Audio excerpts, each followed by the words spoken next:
जय हिंद। आप सभी का स्वागत है आपके अपने YouTube चैनल सबका 9th एंड 10th क्लासेज में। तो कैसे हैं आप लोग?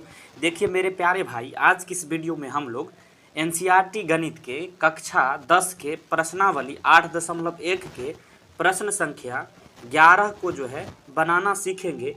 बिल्कुल आसान कॉन्सेप्ट बताऊंगा। आप मैथ में कितना भी कमज़ोर क्यों ना हो, आपको पूरी समझ में आएगा, ये मेरा दावा है। इसमें देखिए आपको 5 प्रश्न दिया गया है, सभी को आज हम बनाने का बेहतरीन कंसेप्ट आपको सिखाने वाला हूं।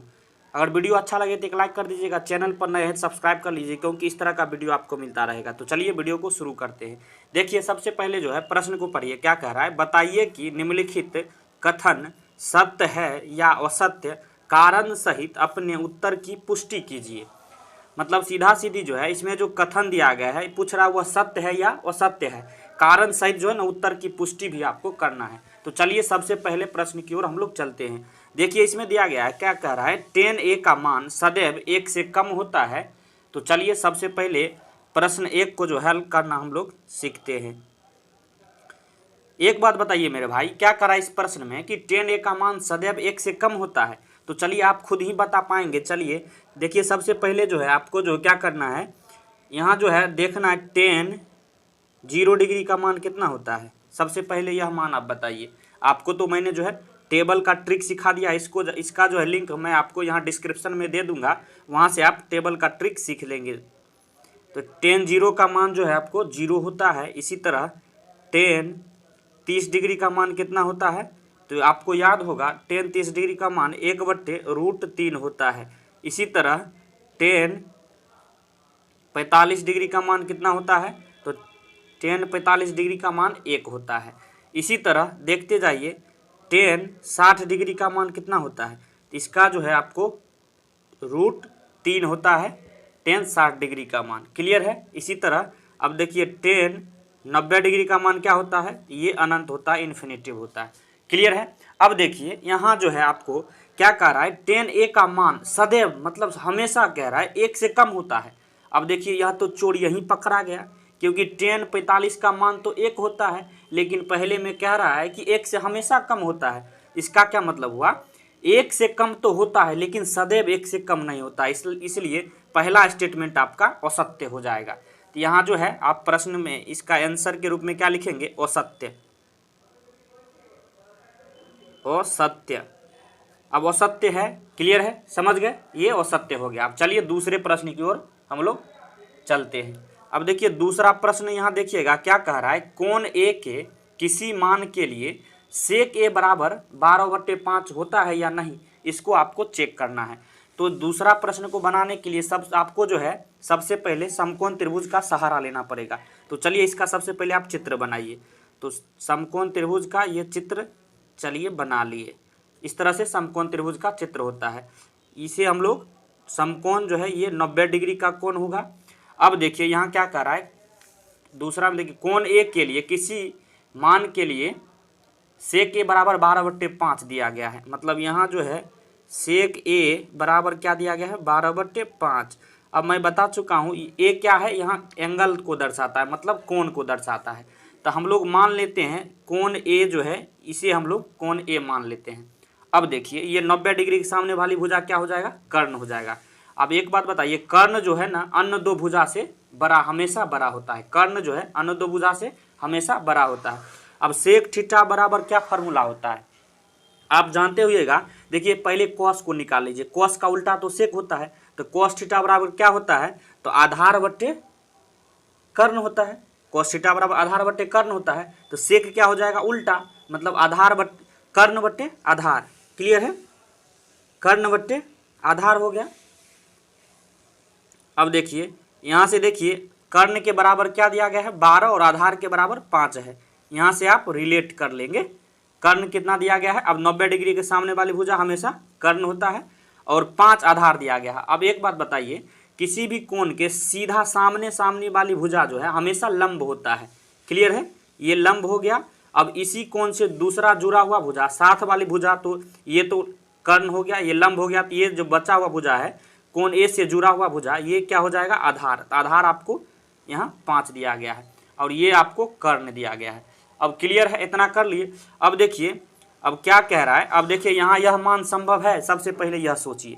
अब किसी भी समकोण त्रिभुज में कर्ण का मान जो है हमेशा बड़ा होता है सब दोनों भुजा से। तो यहाँ जो है आपको 12/5 दिया गया है, यह संभव है क्योंकि 5 से तो 12 बड़ा है।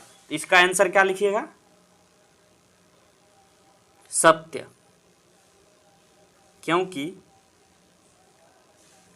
क्योंकि अब लिखिए क्यों होता है सत्य, क्योंकि विकर्ण जो है, क्योंकि विकर्ण अन्य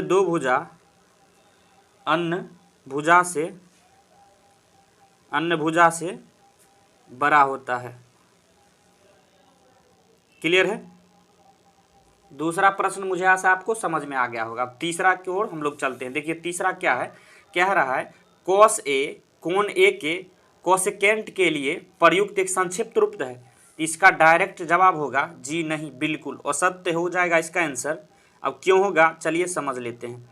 असत्य, अब देखिए असत्य कैसे हो गया, क्योंकि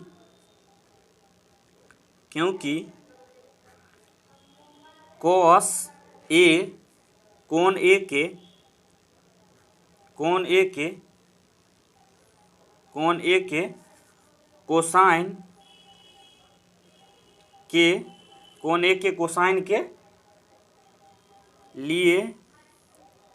कोसाइन के लिए एक संक्षिप्त रूप होता है।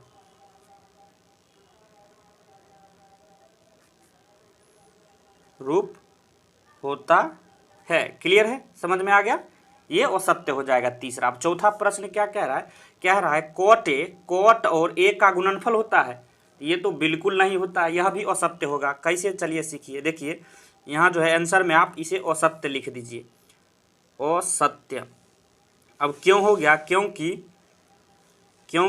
यहाँ टेन ए जो है ना, इस यहाँ देखिए सॉरी, यहाँ कॉट ए जो है ना एक ही सिंगल टर्म है। कॉट ए हमेशा जो है ये एक साथ आता है, ना कि यह कॉट और ए का गुणनफल कभी नहीं होता है। तो लिख दीजिए क्योंकि कॉट ए एक सिंगल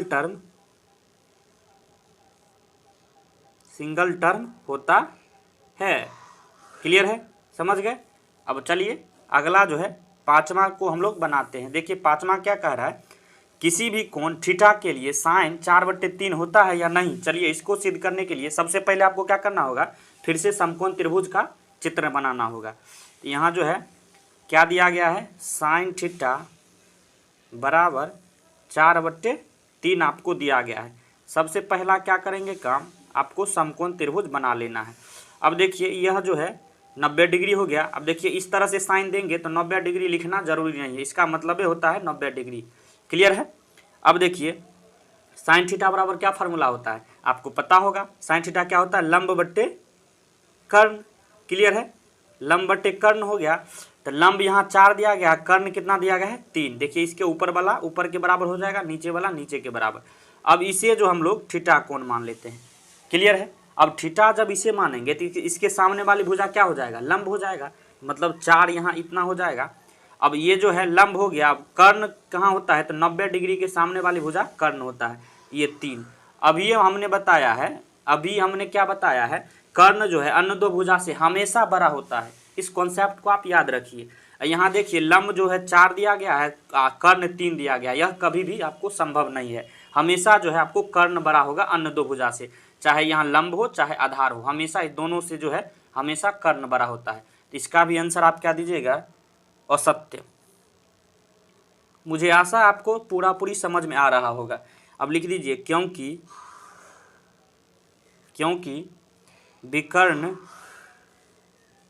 विकर्ण अन्य भुजा से हमेशा बड़ा होता है। क्लियर है, समझ में आ गया। तो देखिए मेरे भाई, जिस तरह से मैंने इस प्रश्न को समझाया है, पूरा आपका कॉन्सेप्ट क्लियर जरूर हो गया होगा। अगर वीडियो आपको पसंद आया हो तो एक लाइक कर दीजिएगा, चैनल पर नए हैं सब्सक्राइब कर लीजिए, क्योंकि इस तरह का वीडियो आपको मिलता रहेगा। वीडियो देखने के लिए धन्यवाद, मिलते हैं नेक्स्ट वीडियो में, तब तक के लिए जय हिंद जय भारत।